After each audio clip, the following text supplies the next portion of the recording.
Good morning, જય માતાજી, જય હનુમાન દાદા. સ્વાગત છે તમારા બધાનું રિદ્ધિની દુનિયામાં.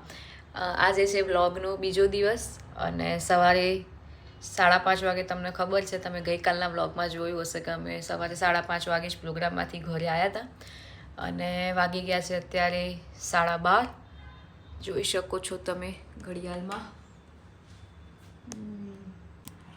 અને 12:30 વાગે બપોરે આપણી સવાર પડી છે. હાલ ઉઠી છું, હવે ફ્રેશ બ્રેશ થઈશું. ઉઠીને મેં જોયું ઘરે કોઈ છે નહીં, મેઘા તો કોલેજ ગઈ હશે અને મમ્મી લગભગ અમદાવાદ જવાનું કહેતી હતી, એટલે મમ્મી કદાચ લાગે છે અમદાવાદ ગઈ છે. એટલે બસ હવે ફ્રેશ બ્રેશ થઈએ પછી જોઈએ શું કરીએ છીએ. તો બન્યા રહેજો આજના બ્લોગમાં. આજના આખા દિવસમાં શું કરીએ છીએ તમને બતાવતી રહીશ. તો મમ્મીને આવી ગયા છે. મમ્મી ક્યાં જઈને આવી? ઉઠી ત્યાં તું ઘરે નથી? મેં ગયા હતા સાઈબાગ. મેં કીધું ને ગાઈસ કે અમદાવાદ જવાનું કહેતી હતી.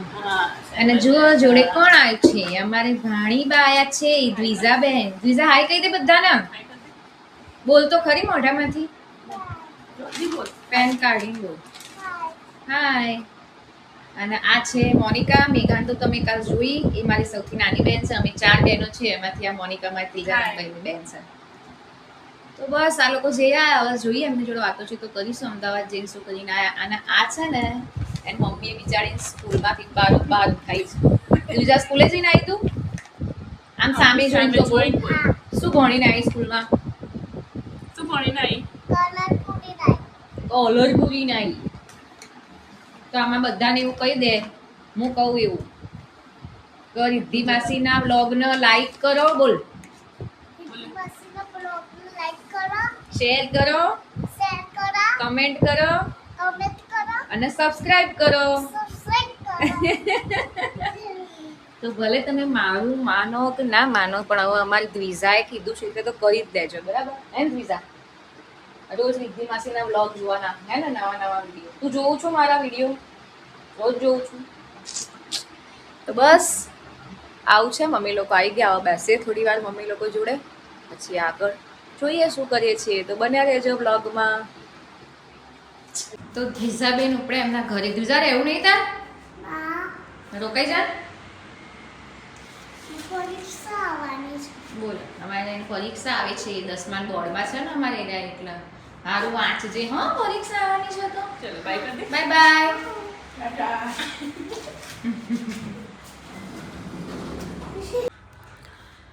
તો થઈ ગઈ છું હું નહીં ધોઈને ફ્રેશ. સાંજના વાગી ગયા છે 5:45. ઉઠીને પછી તમે જોયું કે બેનને ભાણીને આવ્યા હતા, થોડી વાર બધા જોડે બેઠા. એ ગયા પછી જમીને હું પાછી થોડી વાર સૂઈ ગઈ હતી. તો હમણાં ઉઠીને હવે નહીં ધોઈને ફ્રેશ થયા છીએ. આગલે દિવસે પ્રોગ્રામ હોય ને જો આખી રાતનો ઉજાગરો હોય ને એટલે બીજે દિવસ છે ને આવો જ જાય ગાઈસ. અડધો દિવસ તો ઊંઘવામાં જ જતો રહે અને ઉઠી ગયા હોય ને તો બી જાણે આળસ કરીએ છીએ એમ. તો હવે નહીં ધોઈને ફ્રેશ થઈને બેઠા છીએ. હવે કંઈક કરીશું, જોઈએ. કદાચ થોડી વાર હાર્મોનિયમ બેસું અથવા હાર્મોનિયમ લઈને બેસું, નહીંતર પછી મારે થોડુંક લખવું છે એક, તો એ કદાચ લખવા પણ બેસું. અહીંયા મમ્મી શું કરી રહી છે? કોફી પીએ છીએ. મમ્મી કોફી પીવે છે. જો મમ્મી બધા વગર ચાલે, કોફી વગર ના ચાલે ને મમ્મી. કોફી ના મળે મમ્મી શું થાય? માથું દુખે. માથું દુખે? માથું દુખે. તો હું તો ચા કોફી કંઈ નહીં પીતી, તો મને તો કંઈ નહીં થતું. તમે ટીવાઈ ગયા છો ને એટલે. એ કોફીથી ટેવાઈ ગઈ છે ને. કાલે તમે જો બેડ ઉપર ઊંઘી હતી, આજે સોફા ઉપર, અને અલગ અલગ જગ્યાઓ છે ઊંઘવાની. આખું અત્યારે ગાઈસ ગરમી લાગી રહી છે, પણ એને આખું કમ્પ્લેટ ઓઢીને આખી કવર થઈને સૂતી છે. હોય બધા. તો આજે છે શનિવાર, એટલે નભોઈ હનુમાન દાદાના દર્શન કરવા અહીંયા આવી હતી. પણ અહીંયા મેં વ્લોગમાં બોલતી એટલા માટે નથી કે આરતી ચાલુ હતી દાદાની. જોકે દર શનિવારે લગભગ અમે હનુમાન કેમ કે ડભોડા કોઈ પણ મંદિરે દર્શન કરવા જઈએ જ છીએ. પણ આ નભોઈના મંદિરે હું આજે પહેલી વખત આવી હતી અને આરતીના ટાઈમે પહોંચ્યા હતા, એટલે સરસ મજાના દર્શન થયા દાદાના. અને મંદિર બી બહુ જ સરસ હતું, તમે જોઈ શકો છો અહીંયા. તો બસ દાદાના આજે શનિવાર હતો ને સાંજે જો કે મોડું થઈ ગયું હતું પણ કમ્પ્લીટ આરતીના ટાઈમે પહોંચ્યા એટલે સારા એવા દર્શન થઈ ગયા.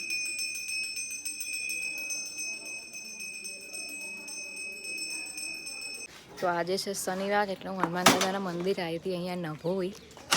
હું પહેલી વખત આવી પણ ખરેખર એટલું મસ્ત અને એટલું શાંત વાતાવરણ ને એવું છે ને અહીંયા આજુબાજુ તમે જુઓ. અને જોરથી એટલે નથી બોલતી કે મંદિરમાં બધા હોય એટલે ના સારું લાગે. તો બસ દાદાના દર્શન કરી લીધા. શનિવાર છે સરસ મજાના. મળીએ છીએ હવે ઘરે જઈને. તો આવી ગઈ છું દર્શન કરીને ઘરે. અને રસ્તામાંથી ઘર માટે લાવવાનું હતું થોડું શાક તો એ પણ લઈ આવ્યા છીએ થોડું ઘણું. અહીં મેઘાબેન એમનું ભણવાનું કરે છે, મમ્મી રસોડામાં રસોઈનું કામ કરે છે. તો બસ આ શનિવાર છે તો દાદાના દર્શન કરીને ઘરે આવી ગયા. હવે કપડાં આપણા ચેન્જ કરીએ પછી બતાવીએ કે આગળ શું કરીએ છીએ. તો બન્યા રહેજો બ્લોગમાં. બોલું કે મમરા વઘારેલા પતી ગયા છે અને વઘારેલા મમરા બીજું હોય કે ના હોય કંઈ પણ મને વઘારેલા મમરા તો જોઈએ જ. અડધી રાત્રે ભૂખ લાગે ને તો કંઈ ના હોય ચાલો પણ વઘારેલા મમરા જોઈએ એટલે ઓલાવો વઘારેલા મમરા વઘારી દઈએ. હજુ મમરા બનાવ્યા પછી બનાવવાના છે આજે ભજીયા. તો આજે ઘરે છીએ કંઈ છે નહીં, એના પ્રોગ્રામ છે એના રેકોર્ડિંગ છે આજે.